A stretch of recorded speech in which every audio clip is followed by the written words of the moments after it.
नमस्कार विद्यार्थी मित्रांनो, मी श्री शहाजी येडे सर तुमचं श्री टकले पाटील क्लासेस सेक्रापूरमध्ये स्वागत करत आहे. आज आपण याचा विषय गणित घटक 6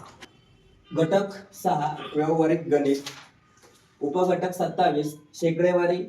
त्या शेकडेवारीलाच ऑब्लिक शतमान असं बोललं जातं. शेकडा म्हणजे नेमकं काय, कशाला म्हणायचं शेकडा? 100 हे प्रमाण बघा, म्हणजे एखादी संख्या तुम्हाला पेपरमध्ये दिली नाही तर आपल्याला काय करावं लागतं, 100 हे प्रमाण मानावं लागतं आणि 100 हे प्रमाण मानून उदाहरण सोडवायचं असतं. मग 100 हे प्रमाण धरून जेव्हा वस्तूंची तुलना केली जाते तेव्हा त्याला शेकडा, शतमान, शेकडेवारी, टक्केवारी, टक्के, प्रति शेकडा, पर्सेंटेज हे शब्द काय केले जातात, वापरले जातात. म्हणजे शेकडा याचा अर्थ 100, शतमान याचा अर्थ 100, शेकडेवारी याचा अर्थ पण 100, टक्केवारी, टक्के, प्रति शेकडा या सगळ्यांचा अर्थ काय होतो, 100. मग याचा उपयोग कुठे केला जातो? नफा, तोटा, वाढ, घट, दलाली, कमिशन, सूट इत्यादी बाबी या शतमानामध्ये सांगितल्या जातात. शेकडा याच्यात सांगितल्या जातात, शेकडेवारीत सांगितल्या जातात. दुसरा, अपूर्णांकाचे शतमानात रूपांतर करणे म्हणजेच त्या अपूर्णांकाला 100 ने गुणणे होय. एखादी संख्या दिली जाते पेपर मध्ये तुम्हाला, उदाहरणार्थ 1/2 गुणिले 100 बरोबर किती टक्के? 50%. याचा अर्थ अपूर्णांकाचं टक्केवारीमध्ये रूपांतर करायचं असेल तर त्याला काय करावं लागतं, 100 न गुणावं लागतं. दुसरा मुद्दा आहे शतमानाचे अपूर्णांकात रूपांतर करणे म्हणजे त्या संख्येला 100 ने भागणे. कितीनं भागायचंय? 100 न. म्हणजे थोडक्यात आपल्याला असं सांगता येईल, शतमानाचे अपूर्णांकात रूपांतर करायचंय म्हणजेच काय, हे बघा 20% हे शतमान झालं आणि या 20%चं आपल्याला कशात रूपांतर करायचंय, अपूर्णांकात रूपांतर करायचंय. याचा अर्थ 20/100 आणि मग हा 2 शून्य, हा 2 शून्य कॅन्सल झाला, 2/10 हा एक अपूर्णांक झाला. याचाच अर्थ याला आपण असंही म्हणतो 1/5. 2 न काय केलं, 10 ला भागलं तर किती आले, 1/5. म्हणजे शतमानाचं रूपांतर अपूर्णांकात करण्यासाठी टक्केचा अर्थ 100 न त्या संख्येला काय करायचं, भागणे. चौथा मुद्दा आहे, जर एखाद्या वाक्यामध्ये चा, ची, बघा चा, ची, च्या, चे याचा अर्थ गुणुले होय. 10 ची 5 पट याचा अर्थ मध्ये चा शब्द आलाय म्हणजे 10 गुणुले 5 50. 10 ची 5 पट म्हणजे किती होणार, 50 होऊन जाणार. हा चौथा पॉइंट झाला तुमचा. आता अपूर्णांक व शतमान यांचं एकमेकांत रूपांतर करणे आणि एकमेकांत रूपांतर का करायचं, काही उदाहरण तुम्हाला दिले जातात असे, ते पटकन सोडवण्यासाठी काय करायचंय, अपूर्णांकात रूपांतर करून घ्यायचं. मग ठरलेल्या संख्या असतात. 100% याचा अर्थ 1/1, 1/1. 50% 1/2, 25% 1/4. आता फॉर एक्झाम्पल सांगतो, इथं बघा हा एक उदाहरण दिलंय. आधी बघा 25% म्हणजे 1/4, 12 पूर्ण 1/2% म्हणजे 12.5% म्हणजे किती लिहिणार अपूर्णांक, 1/8. 6 पूर्ण 1/4% म्हणजेच अपूर्णांकात किती रूपांतर झालं, 1/16. 20% म्हणजे 1/5. आता हे कसं आलं 20%, हे बघा इथं दाखवलंय 20% म्हणजे 1/5 कसं आलं, त्या 20 ला 100 ने भागलं तेव्हा त्याचं अपूर्णांकात रूपांतर आलं. इकडं 10% 1/10%, 5% 1/20, 2.5% म्हणजे 1/40, 1 पूर्ण 1/4% म्हणजे किती, 1/80%. हे तुमचं डायरेक्ट अपूर्णांक आणि शतमान एकमेकांमध्ये रूपांतर करून दाखवलंय. याचा उपयोग आपल्याला उदाहरण सोडवण्यासाठी करता येतो. बघा, या शेकडेवारी, शतमान या घटकावर आधारित आपण प्रश्न घेणार आहोत. पहिला प्रश्न आहे, खालील संख्याचे व्यवहारी अपूर्णांकात रूपांतर करा. काय करायचंय, व्यवहारी अपूर्णांकात रूपांतर करायचं. आपल्याला त्यांनी टक्के दिले, टक्क्याचं व्यवहारी अपूर्णांकामध्ये रूपांतर करायचं आहे. मग पहिला प्रश्न दिलाय बघा 64%. पहिला प्रश्न काय आहे, 64%. आता मगाशी एक वाक्य आपण लिहिलं होतं, काय लिहिलं होतं, अपूर्णांकात रूपांतर करण्यासाठी 100 न काय करायचं, भागायचं. याचा अर्थ 64% बरोबर 64 भागिले 100. याचा अर्थ काय होतो रे, 100 पैकी 64. याचा अर्थ दुसरा काय आहे, 100 पैकी 64. म्हणजेच शेकडा याचा अर्थ काय, तोही तुम्हाला आता पलीकडे लिहून देईन. शेकडा याचा अर्थ असा पण होतो, शेकडा यालाच आपण काय म्हणतो, अंश भागिले छेद. यालाच आपण काय म्हणतो, गुणोत्तर. हे पण बोललं जातं बघा. मग आता 64 भागिले 100. आता अशी संख्या शोधायची की ज्यानं काय होणार आहे, 64 आणि 100 ला भाग जाईल. कोणती संख्या येईल, 8 न भाग जाईल. 8 न डायरेक्ट भाग जातो का बघा, 100 ला नाही जात. 4 न बघा. आता सगळ्यात सोपं म्हणजे काय, दोन संख्या बघायची, 2 न भाग जातोय का बघायचं. 2 ने भागलं तर जातोय, किती होणार, 32/50. 2 ने भागलं. आता आणखीन भाग जाईल का, जातोय 2 न, 16/25. तुमच्या त्या कारणानुसार आम्ही डायरेक्ट 4 न भागू. बसा भागत. 16/64 आणि 25/100 म्हणजे 16/25. ओके. आता दुसरा प्रश्न आहे याच्यातला 6%. मग 6% याला आपण कसं लिहितो, 6/100. आता कोणी भाग जाईल, 2 न, 2 गुणिले 3 6 म्हणजे 42/6. आता खाली याला कितीनं भागायचं, ज्या संख्येनं अंशाला भागतो त्या संख्येनं छेदाला पण भागलं गेलं पाहिजे. मग कोणी भागलं, 2 ने भागलं 42/6 आणि 2 न 100 ला भागलं, किती आलं, 50. 3/50. इकडं 0.3%. याचा अर्थ 0.3 छेद किती, 100. मग आता हे दशांश चिन्ह घालावं लागेल. भाग जातोय का, कोणी भाग जात नाहीये. मग याला दशांश चिन्ह घालायचं म्हणलं, याला 10 न गुणा, खालच्याला पण काय करा, 10 न गुणा. याचा अर्थ 3 छेद किती झाले, 1000. 3 छेद किती भेटले, 1000. आता याच संख्येला असं पण लिहिता येतं, 3 छेद 1च्या मागे किती शून्य, 3, 1 2 3, 10चा तिसरा घात. याच संख्येला 10चा तिसरा घात असंही लिहिता येतं. यालाच आणखीन 3 गुणिले 10चा वजा तिसरा घात असंही लिहिता येतं. चौथा प्रश्न बघा, 36%. 36% बरोबर 36 भागिले 100.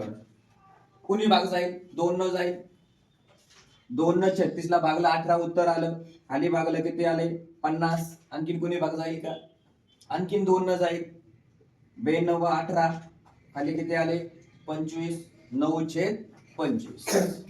हे झालं अपूर्णांकात रूपांतर. दिलेल्या संख्येचं अपूर्णांकामध्ये रूपांतर या पद्धतीने केलं जातं.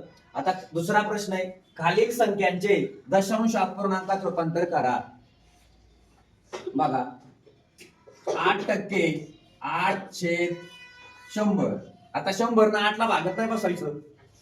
खाली किती शून्य आहेत, 2. तेवढे शून्य दशांश अपूर्णांकामध्ये रूपांतर करण्यासाठी अंशात दशांश चिन्ह मागं असतं, संख्येच्या पण दिसत नसतं. ते फक्त तेवढी घडं पुढे सरकायचं, उजवीकडून डावीकडे. मग खाली किती शून्य आहेत, 1 2 म्हणजे 1 8. आता इथे घर शिल्लक नाहीये, संख्या नाहीये. मग कोणती संख्या घेतो आपण, 0. दशांश चिन्ह इथं भागत बसायचं नाही, डायरेक्ट 0.08. दुसरा प्रश्न, 30%. 30 भागिले किती, 100. ह्या शून्याला हा शून्य कॅन्सल झाला. याचा अर्थ 3/10. याचा अर्थ छेदस्थानी किती राहिले, शून्य. आता 1च्या नंतर 1च राहिलाय. पण तेवढं घर फक्त अंश स्थानी काय करायचं, उजवीकडून डावीकडे सरकवायचं. म्हणजे 0.3. आता तिसरा प्रश्न बघा, 0.07%. मग याचाच अर्थ काय झाला, 0.0.0.07/100. किती घर आहेत, खाली 100 आहेत. म्हणजे 2 घर दशांश चिन्ह कुठे सर्कल, डावीकडे. मग उत्तर काय होईल बघा, 0.7 दशांश चिन्ह इकडे म्हणजे 1 2 म्हणजे उत्तर काय यायला पाहिजे 0.007. चौथा आहे 2/5% बरोबर 2/5 गुणुले किती 100.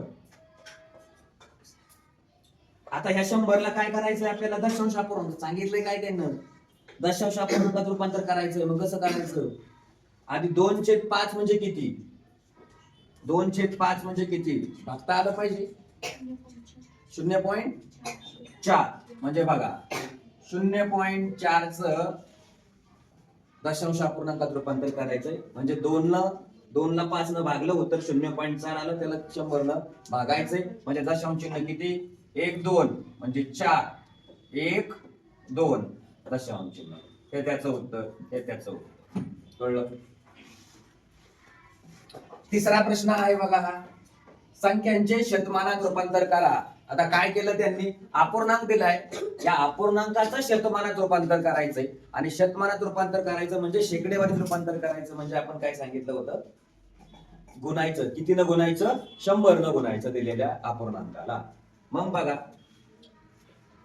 2/3 गुणुले 100 बरोबर किती आलं 200/3. आता 200/3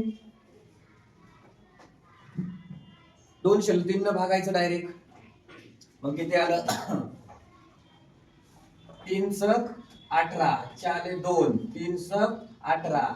आता किती राहिले 2 म्हणजे 66.2/3 हे उत्तर 66.2/3 हे उत्तर. आणि याच्या मागे कोण लावायचं टक्के. शतमानात रूपांतर करायला सांगितलं म्हणून काय लावायचं टक्के.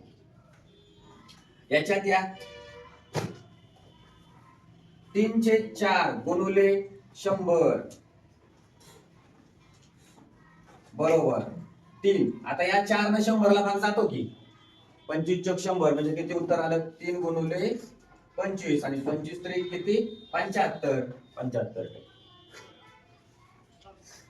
तिसरा प्रश्न आहे 0.2 0.2 बरोबर 0.2 गुणुले 100 यांचा गुणाकार करायचा. 2 न 100 ला गुणलं उत्तर किती आलं 200.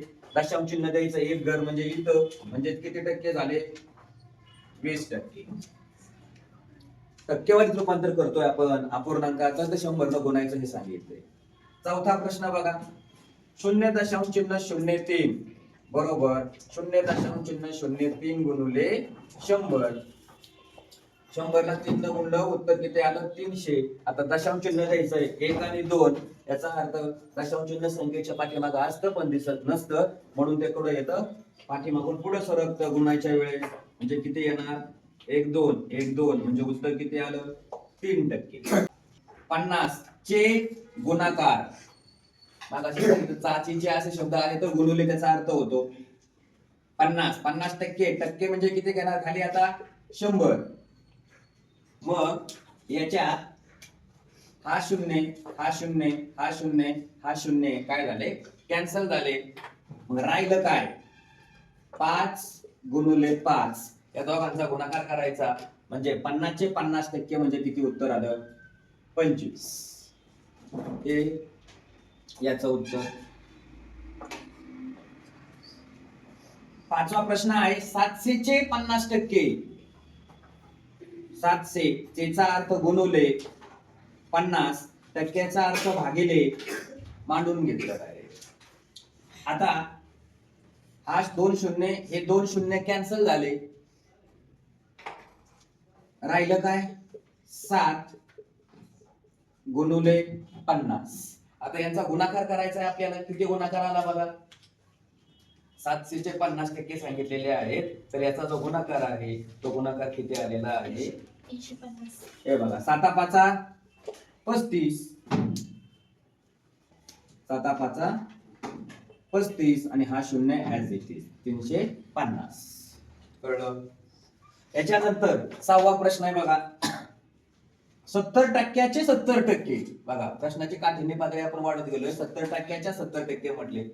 मग 70% म्हणजे काय 100 चा अर्थ गुणाकार पुढं 70 टक्क्याचा अर्थ 100. आता काय, जे कॅन्सल होतील ते कॅन्सल करायचे.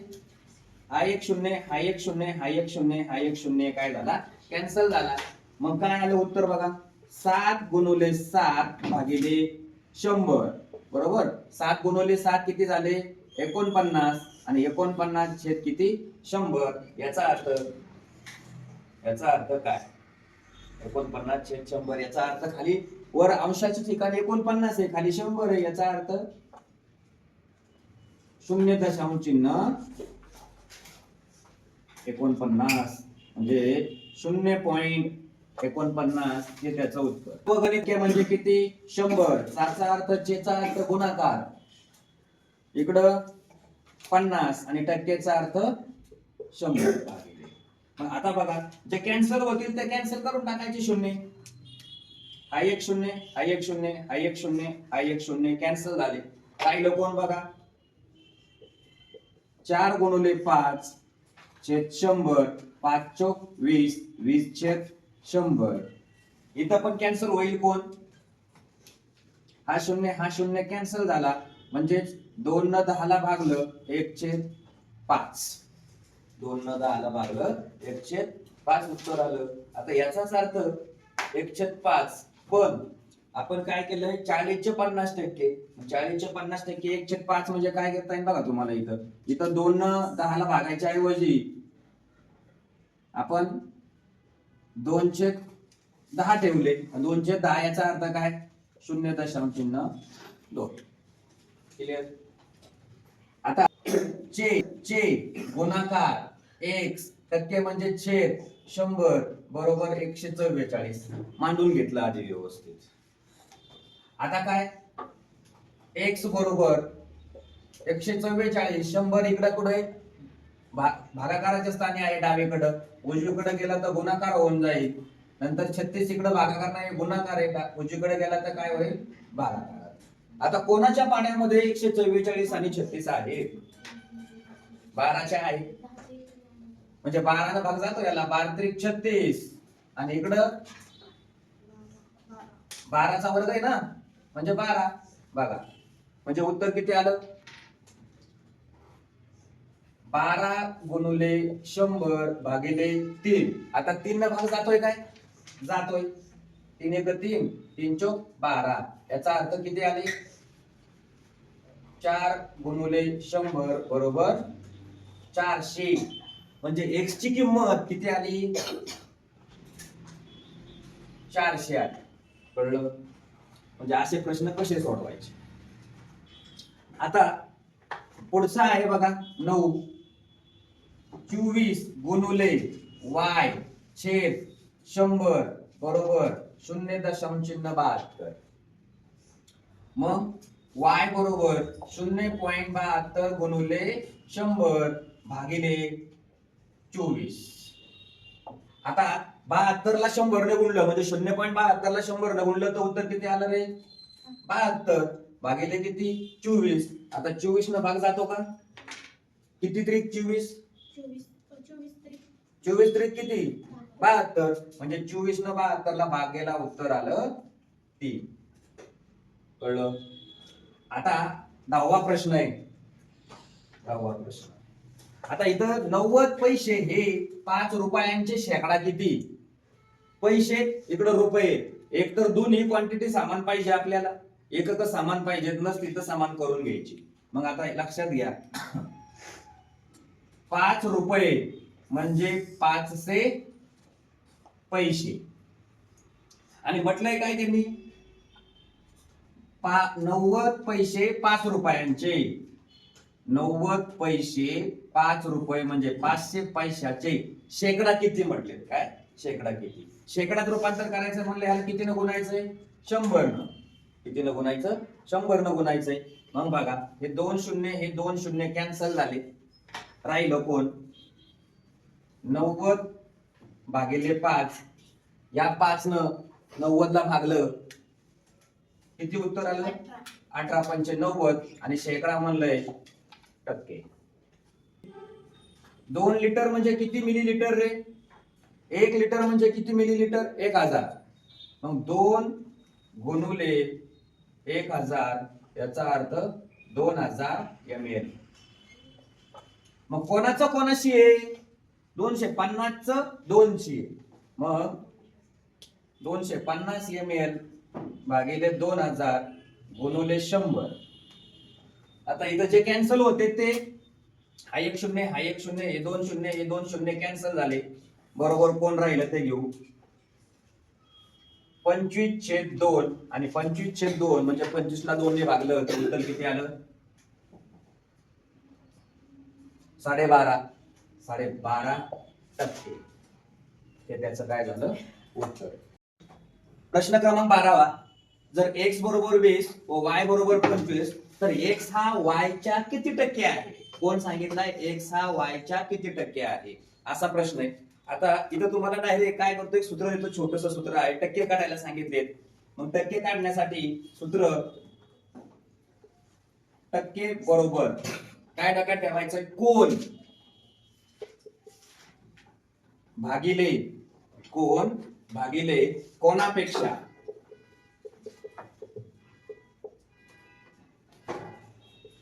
गुणुले 100 हे सूत्र आहे. आता याच्यात फक्त किंमत टाकूया बघा. प्रश्न परत वाचायचा एकदा व्यवस्थित. x हा कोण x इकडे लक्ष द्या. प्रश्न काय आहे x हा कोण बघा कोण x हा कोणापेक्षा y पेक्षा मग तुमचं काय होईल माहितीये का टक्के काढायचे. तर कोण विचारलंय x छेद कोणापेक्षा y गुणुले किती 100. ट्रिक कळली का. कोण x हा y पेक्षा. मग आता x ची किंमत किती आहे बघा 20 y ची किंमत किती आहे 25 गुणुले किती 100. आता 25 न या 100 ला भाग जातो 25 चौक 100 कोण राहिलं 20 गुणुले 4 याचा अर्थ 20 चौक 80. किती टक्के आहे 80%. हे झालं उत्तर. कळलं का कसं काढलंय. सूत्र दिलंय हे डोक्यात ठेवायचं. हे सूत्र आहे आणि काय म्हटलंय टक्के कोण कोणापेक्षा x y पेक्षा. जो कोण आहे कोण काढायचा x ची किंमत काढायची त्याला वर घ्या आणि कोणापासून काढायची कोणापेक्षा म्हटलंय त्यांनी y पेक्षा त्याला खाली घ्या. ओके.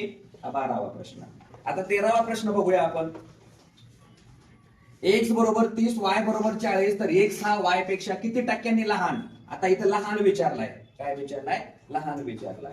मग याच्यासाठी पण सूत्र देतो. लहान टक्के बरोबर फरक भागिले च्या पेक्षा. काय सूत्र आहे च्या पेक्षा गुणुले 100. आता बघा याच्यात फक्त काय करायची किंमत टाकायची आहे. काय म्हटलंय फरक कोणाचा या दोघांमधला फरक घ्यायचा आहे आणि कोण कोणापेक्षा x हा y पेक्षा. काय म्हटले x हा y पेक्षा म्हणजे च्या पेक्षा कोणाला लागलाय y ला लागलाय शब्द म्हणजे y ची किंमत काय करायची खाली घ्यायची. मग फरक बघा 40 वजा 30 भागिले कोण कोणापेक्षा म्हटलंय y कोणापेक्षा y पेक्षा च्या पेक्षा त्याला कुठे घ्यायचं खाली घ्यायचं आणि याला कितीने गुणायचं 100. ओके. 40 वजा 30 किती झाले 10 भागिले 40 गुणुले 100 बरोबर. आता इथं जे कॅन्सल होईल ते कॅन्सल करा की. कोण कॅन्सल होईल हा 1 0 कॅन्सल झाला. कोण राहिलं बघा आता याच्यात बघा 100 भागिले 4. आता 4 न काय होतोय भाग जातो 25. मग इथं उत्तर काय यायला पाहिजे 25%. उत्तर कळलं. मग हे तुमचं काय झालं बाबांनो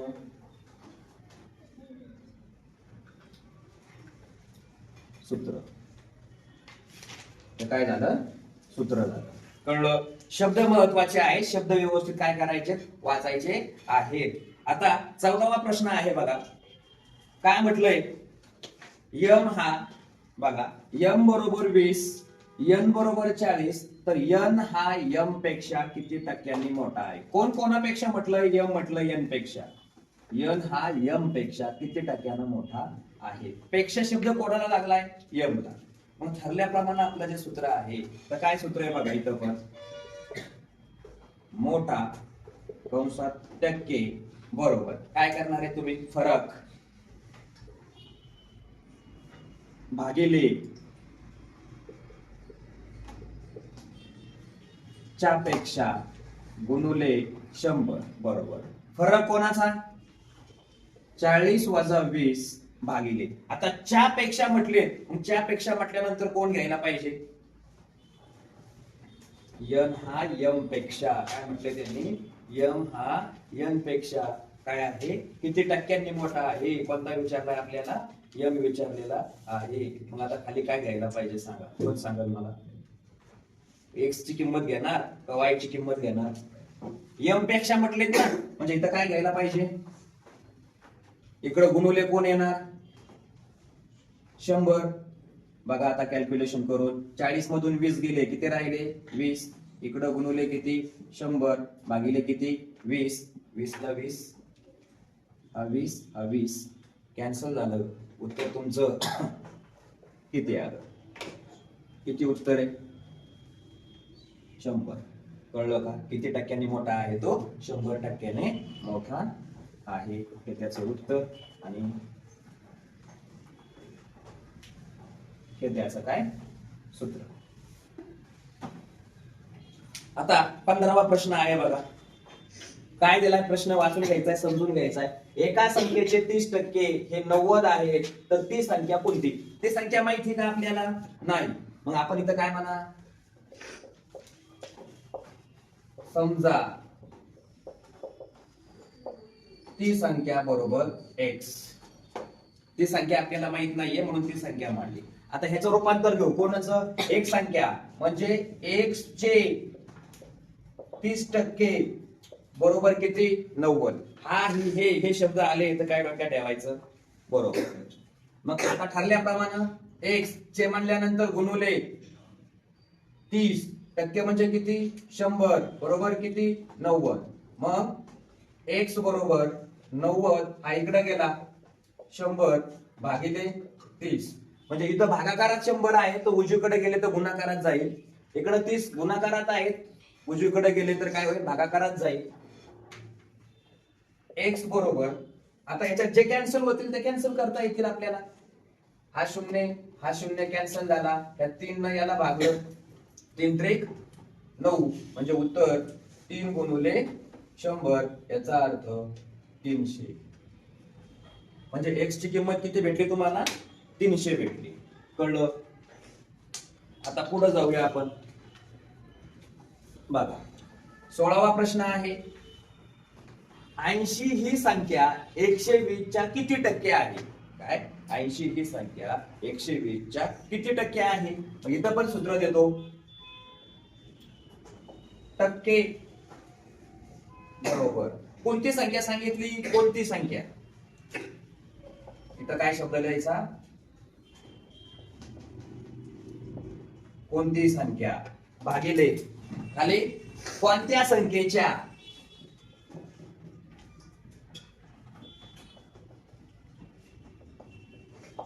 कोणत्या संख्येच्या. आणि मग याला काय करायचं? गुणाकार 100. गुणाकारात 100 का? टक्के काढायचे आपल्याला. काय काढायचे? टक्के. मग बघा आता सूत्रात किमती टाकून देऊ की. कोणती संख्या म्हटली बघा, प्रश्न वाचायचा आहे. कोणती संख्या? 80 ही संख्या. म्हणजे कोणती संख्या आली? 80 भागिले कोणत्या संख्येच्या? कोणत्या संख्येच्या आहे बघा? 120 म्हणजे 120 गुणुले किती? 100. आता इथं जे कॅन्सल होतील, हा शून्य कॅन्सल झाला. आता भाग कोणी जाईल? 4 न 4 दोने 8 4 त्रिक 12. राहिलेली संख्या घेऊया पुढे मांडून. बघा 2 गुणुले 100 भागिले 3 याचा अर्थ 200 भागिले 3. आता 200 भागिले 3, 200ला कितीनं भागायचंय? 3 न. 3 सक 18, 3 सक 18, किती बाकी राहिली? 2 पूर्ण छेद 3, 2 पूर्ण छेद 3, 2 पूर्ण छेद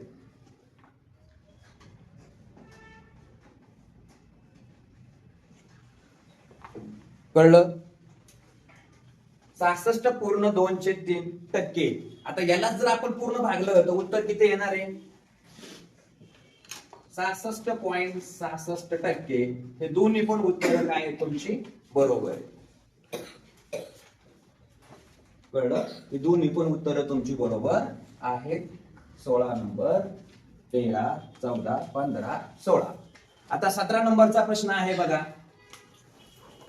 काय दिलंय समजून घ्यायचंय अगोदर. हे बघा,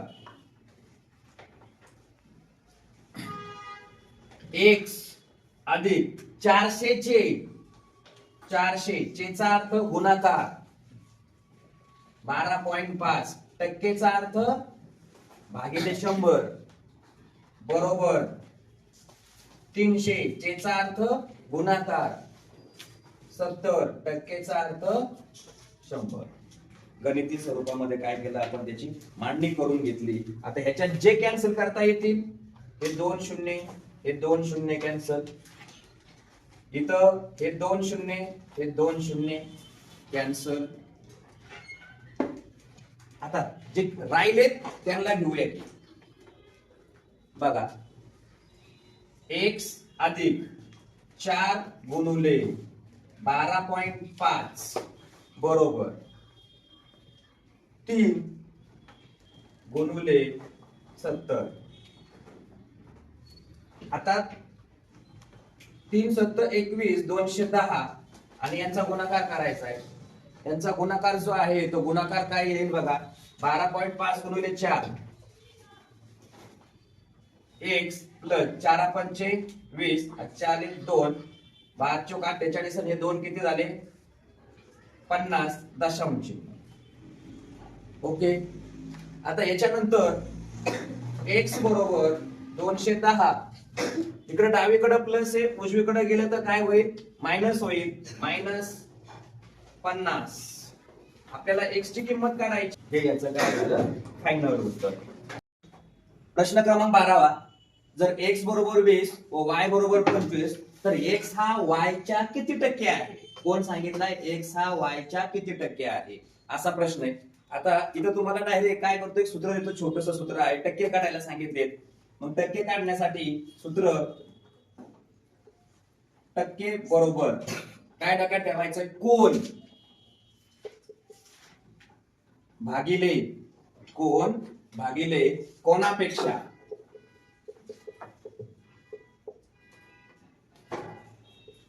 गुणुले 100. हे सूत्र आहे. आता याच्यात फक्त किंमत टाकूया बघा. प्रश्न परत वाचायचा एकदा व्यवस्थित. x हा कोण x, इकडे लक्ष द्या. प्रश्न काय आहे? x हा कोण, बघा कोण x हा कोणापेक्षा y, कोणापेक्षा y पेक्षा. मग तुमचं काय होईल माहितीये का? टक्के काढायचे. तर कोण विचारताय? x छेद कोणापेक्षा y गुणुले किती? 100. कळली का? कोण x हा y पेक्षा. मग आता x ची किंमत किती आहे बघा? 20. y ची किंमत किती आहे? 25 गुणुले किती? 100. आता 25 न या 100 ला भाग जातो. 25 चौक 100. कोण राहिलं? 20 गुणुले 4, याचा अर्थ 20 चौक 80. किती टक्के आहे? 80%. हे झालं उत्तर. कळलं का कसं काढलंय? सूत्र दिलंय, हे डोक्यात ठेवायचं. हे सूत्र आहे. आणि काय म्हटलंय? टक्के. कोण कोणापेक्षा? x y पेक्षा. जो कोण आहे, कोण काढायचा? x ची किंमत काढायची, त्याला वर घ्या. आणि कोणापासून काढायची? कोणापेक्षा म्हटलंय त्यांनी, y पेक्षा, त्याला खाली घ्या. ओके. हा 12वा प्रश्न. आता 13वा प्रश्न बघूया आपण. x बरोबर 30, y बरोबर 40, तर x हा y पेक्षा किती टक्क्यांनी लहान? आता इथं लहान विचारलाय. काय विचारलाय? लहान विचारलाय. मग याच्यासाठी पण सूत्र देतो. लहान टक्के बरोबर फरक भागिले च्या पेक्षा. काय सूत्र आहे? च्या पेक्षा गुणुले 100. आता बघा याच्यात फक्त काय करायची? किंमत टाकायची आहे. काय म्हटलंय? फरक कोणाचा? या दोघांमधला फरक घ्यायचा आहे. आणि कोण कोणापेक्षा? x हा y पेक्षा. काय म्हटले? x हा y पेक्षा. म्हणजे च्या पेक्षा कोणाला लागलाय? y ला लागलाय शब्द. म्हणजे y ची किंमत काय करायची? खाली घ्यायची. मग फरक बघा 40 वजा 30 भागिले कोण कोणापेक्षा म्हटलंय? y. कोणापेक्षा? y पेक्षा. च्या पेक्षा त्याला कुठे घ्यायचं? खाली घ्यायचं. आणि याला कितीने गुणायचं? 100. ओके. 40 वजा 30 किती झाले? 10 भागिले 40 गुणुले 100 बरोबर. आता इथं जे कॅन्सल होईल ते कॅन्सल करा की. कोण कॅन्सल होईल? हा एक शून्य कॅन्सल झाला. कोण राहिलं बघा आता याच्यात? बघा 100 भागिले 4. आता 4 न काय होतोय? भाग जातो 25. मग इथं उत्तर काय यायला पाहिजे? 25%. उत्तर कळलं? मग हे तुमचं काय झालं बाबांनो?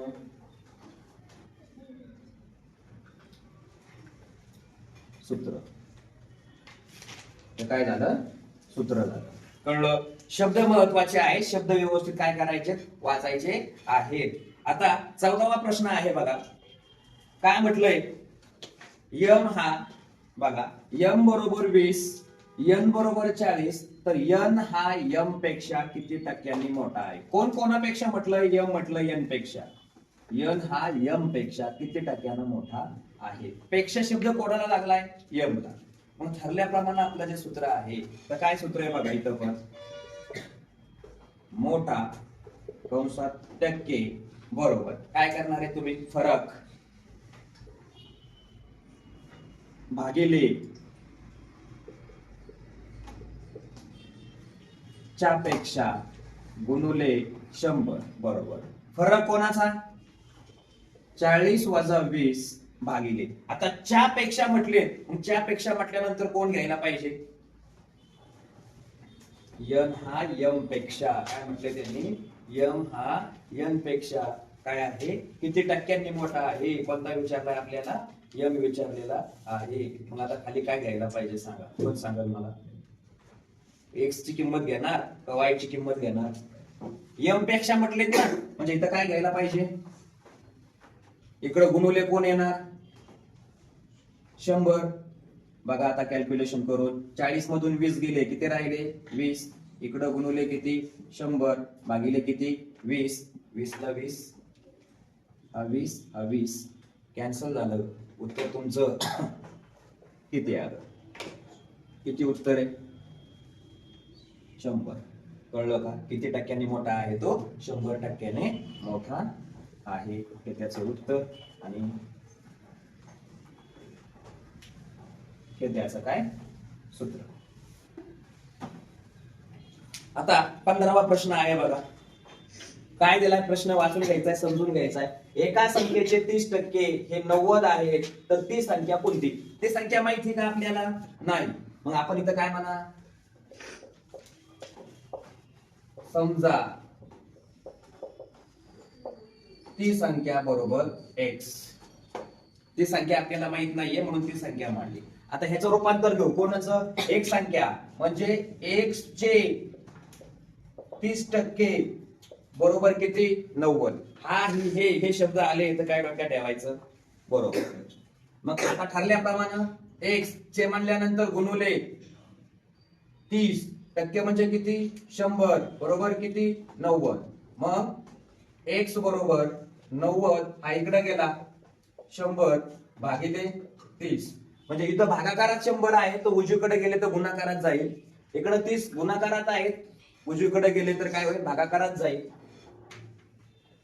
x बरोबर आता याच्यात जे कॅन्सल होतील ते कॅन्सल करता येतील आपल्याला.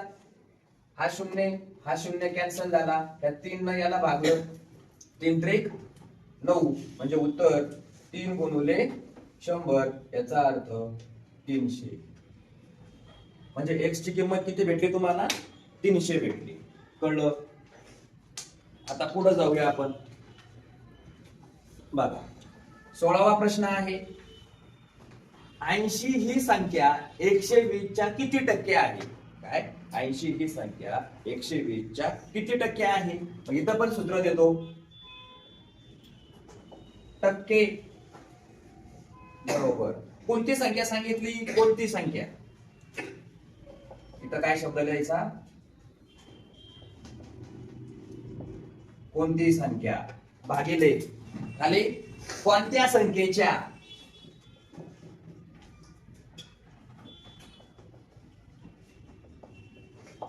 कोणत्या संख्येच्या. आणि मग याला काय करायचं? गुणाकार 100. गुणाकारात 100 का? टक्के काढायचे आपल्याला. काय काढायचे? टक्के. मग बघा आता सूत्रात किमती टाकून देऊ की. कोणती संख्या म्हटली बघा, प्रश्न वाचायचा आहे. कोणती संख्या? 80 ही संख्या. म्हणजे कोणती संख्या आली? 80 भागिले कोणत्या संख्येच्या. कोणत्या संख्येच्या आहे बघा? 120 म्हणजे 120 गुणुले किती? 100. आता इथं जे कॅन्सल होतील, हा शून्य कॅन्सल झाला. आता भाग कोणी जाईल? 4 न. 4 2 8, 4 3 12. राहिलेली संख्या घेऊया पुढे मांडून. बघा 2 गुणुले 100 भागिले 3 याचा अर्थ 200 भागिले 3. आता 200 भागिले 3, 200 ला कितीने भागायचंय? 3 न.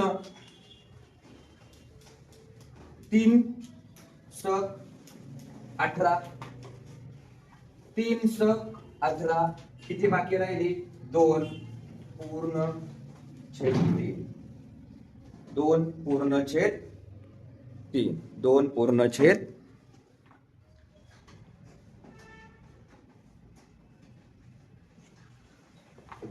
66.2/3 आता याला जर आपण पूर्ण भागलं तर उत्तर किती येणार आहे? 66.66%. हे दोन्ही पण उत्तर काय आहे तुमची? बरोबर आहे. कळलं? ही दोन्ही पण उत्तर तुमची बरोबर आहेत. 16 नंबर, 13, 14, 15, 16. आता 17 नंबरचा प्रश्न आहे बघा. काय लिहिलंय समजून घ्यायचंय अगोदर. हे बघा, x अधिक 400 चा अर्थ गुणाकार 12.5 टक्केचा अर्थ भागिले 100 बरोबर 300 चा अर्थ गुणाकार 70 टक्केचा अर्थ 100. गणिती स्वरूपामध्ये काय केलं आपण? त्याची मांडणी करून घेतली. आता ह्याच्यात जे कॅन्सल करता येतील, हे 2 शून्य, हे 2 शून्य कॅन्सल. इथं हे 2 शून्य, हे 2 शून्य कॅन्सल. आता जे राहिलेत त्यांना घेऊया की. बघा x अधिक 4 गुणुले 12.5 बरोबर 3 गुणुले 70. आता 3 7 21 210 आणि यांचा गुणाकार करायचा आहे. यांचा गुणाकार जो आहे तो गुणाकार काय येईल बघा? 12.5 गुणिले 4 x प्लस 4 पंचे 20 40 2 12 चौक 48 आणि हे 2 किती झाले? 50 दशांश. ओके. आता याच्यानंतर x बरोबर 210. इकडे डावीकडे प्लस आहे, उजवीकडे गेलं तर काय होईल? मायनस होईल. मायनस 50. आपल्याला x ची किंमत काढायची आहे. मग x बरोबर 210 मधून 50 मायनस केले, उत्तर किती आले? 160. 160 हे त्याचं काय आहे उत्तर.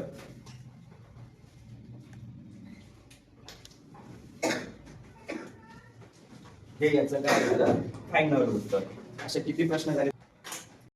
या ठिकाणी प्रश्न क्रमांक 18, 19, 20, 21, 22, 23, 24, 25 आणि 26 प्रश्न या ठिकाणी तुम्हाला सोडून दिलेले आहेत. ते व्यवस्थित पाहिजेत आणि प्रश्न क्रमांक वहीमध्ये लिहून 27. घ्यायचे आहेत. तिकिटाची किंमत (20) ने वाढवल्यामुळे खप (10) ने कमी झाला तर उत्पन्नात वाढ अथवा घट किती झाली? अशा प्रकारचा प्रश्न आहे. आता अशा प्रकारचे प्रश्न सोडवण्यासाठी इथं तिकिटाची किंमतच माहित नाही आपल्याला. मग तिकिटाची किंमत किती गृहीत धरायची? 100. आता कितीनं वाढ झाली किती टक्के? 20%. मग एकूण वाढ किती झाली त्याच्यामध्ये? 120. आता खप 10% कमी झाला. बघा खप कितीनं कमी? 10 कमी. जर खप 10 कमी झाला असेल तर काय करावं लागेल? 100 मधून 10 वजा करायचे. 100 मधून 10 वजा केले म्हणजे किती उत्तर आलं? 90. ओके. आता पुढे काय करायचंय? आपण इथे टक्के किती घेतले? 100 गृहीत धरलेली आहे. प्रत्येक वेळेस तुम्ही किंमत 100च गृहीत धरू शकता. आता उदाहरण सोडवण्यासाठी याच्यात दशांश चिन्ह इथं एक टिंब द्यायचा आणि इथं एक टिंब द्यायचा. काय करायचं? एक टिंब देऊन टाकायचा. आता टिंब दिल्याच्या नंतर येणारी संख्या कोणती? 12 आणि 9. या दोघांचा काय करायचा? गुणाकार करायचा. किती आला गुणाकार? बघा 12 गुणिले 9, 12 9 किती झाले बाबांनो? 108. किती उत्तर आलं? 108. आता हे जे उत्तर आलेलं आहे त्या उत्तरातून तुम्ही तिकिटाची किंमत किती गृहीत धरली होती? 100 रुपये. ती काय करायची? वजा. मग आता आपलं टार्गेट जे आहे, आता उदाहरणात बघा ही किंमत 108 हे 100 पेक्षा मोठे, 100 पेक्षा मोठे झाले ना म्हणजे वाढ झाली. जर 100 पेक्षा कमी झाले असते तर घट. मग इथं तुम्ही काय म्हणू शकता? शेकडा वाढ बरोबर 108 वजा 100 बरोबर उत्तर किती आलं? किती? 8. म्हणजे 8% वाढ झाली याच्यामध्ये. कळलं का? काय केलं मी? तिकिटाची किंमत गृहीत धरली 100, याच्यात वाढ झाली 20% म्हणजे 120. खप झाला 10% कमी म्हणजे 90. मी दशांश चिन्ह मांडून घेतलं इथं आणि दशांश चिन्ह मांडून 12 आणि 9 यांचा गुणाकार केला. 108 उत्तर आलं. 108 मधून 100 जे गृहीत धरले ते वजा केले. याचा अर्थ 8% त्या उत्पन्नामध्ये काय झालेली आहे? वाढ झालेली आहे. आता 28वा प्रश्न आहे. तांबे आणि जस्त. आता तांबे आणि जस्त हे कोण आहेत? संमिश्र आहेत. तांबे आणि जस्त हे कोण आहेत? संमिश्र आहेत. आता संमिश्र म्हणजे दोन धातू एकत्र करून काय केलेलं आहे? तयार केलेले आहे. मग आता यांचं म्हणणं काय आहे ते समजून घेऊ आपण. तांबे व जस्त यांच्या संमिश्राने 5 किलोग्रॅम वजनाचा धातूचा एक गोळा तयार केलाय. बघा किती किलोग्रॅमचा आहे? 5. मग आता लक्षात घ्या 5 किलोग्रॅमचा गोळा म्हणजेच किती ग्रॅमचा झाला तो? 5000 ग्रॅमचा झाला. पुढं जर त्या गोळ्यामध्ये या गोळ्यामध्ये 35.5% जास्त आहे तर त्यामध्ये किती ग्रॅम तांबे असेल? असा प्रश्न आहे आपल्याला. बघा तांबे काढून घेऊ. किती तांबे येईल बघूया. तांबे टक्के किती गृहीत धरले? 100. 100 वजा 35.5 या दोघांची वजाबाकी करा. किती उत्तर आलं बघा? 100 मधून 35.5 गेले 64.5 म्हणजे तांबे किती टक्के आहे? 64.5%. पण आपला टार्गेट प्रश्न काय आहे? किती ग्रॅम तांबे आहे? प्रश्न कळलाय किती ग्रॅम तांबे आहे. मग आता काय करायचं? दोघांचं संमिश्र दिलंय 5 किलोग्रॅम म्हणजे 5000 ग्रॅम. याच्यातून तांबे काढायचंय आपल्याला. मग कसं काढणार? बघा तांबे बरोबर 5000 गुणुले किती टक्के? 64.5 भागिले 100. आता जे भागतय जे कॅन्सल होतंय ते कॅन्सल करा. हे 2 शून्य कॅन्सल झाले. आता कोण राहिलं बघा, बरोबर 50 गुणिले 64.5. आता यांचा गुणाकार करायचा आहे आपल्याला. किती गुणाकार आला बरं बघा, 5 शून्य शून्य, 5 पाचा 25, 2, 5 चोक 20 आणि 2 22, 2, 5 30 आणि हे 2 32. म्हणजेच आता दशम चिन्ह द्यायचं राहिले की आपलं, हे दशम चिन्ह इथं आहे ना, म्हणजे दशम चिन्ह कुठे यायला पाहिजे, इथं. म्हणजे 3225. म्हणजे तांबे जे आहे हे तांबे टोटल 3225 ग्रॅम एवढं तांबे या एका धातूच्या गोळ्यामध्ये असेल. कळलं का आता हे? जे त्याचं उत्तर, याचं हे उत्तर. आता पुढचा प्रश्न पाहूया काय दिलेले. अजयला बलबीर पेक्षा 25% गुण कमी मिळाले. तर कमी शब्द आलाय, तर बलबीरला अजय पेक्षा किती टक्के गुण जास्त मिळाले. मग अशा वेळेस आपण सूत्र दिलं होतं बघा, आठवतं का तुम्हाला? काय सूत्र दिलं होतं? कोणाचे काढायचे? बलबीरला किती पेक्षा टक्के गुण मिळाले. मग आता डायरेक्ट बरोबर R भागिले 100 वजा R. आणि इथं काय पहिल्या विधानामध्ये कमी शब्द आलाय म्हणून काय करायला सांगितलेलं होतं तुम्हाला? वजा करायला सांगितलेलं होतं. आणि याला किती न गुणायचं? 100 न. R म्हणजे कोण? R म्हणजे 25. मग बघा 25 भागिले 100 वजा 25 गुणिले 100. 25 100 वजा 25 किती आले? 75. 75 गुणिले 100. 25 न भाग जातो का? जातो. 25 न 75 ला भाग जातो. 25 त्रिक 75, 1/3 गुणिले 100. याचा अर्थ 100 भागिले 3. आता 100 न काय 3 ला भागायचंय. मग 100 ला 3 न भागलं तर उत्तर किती यायला पाहिजे? 3 त्रिक उत्तर काय यायला पाहिजे?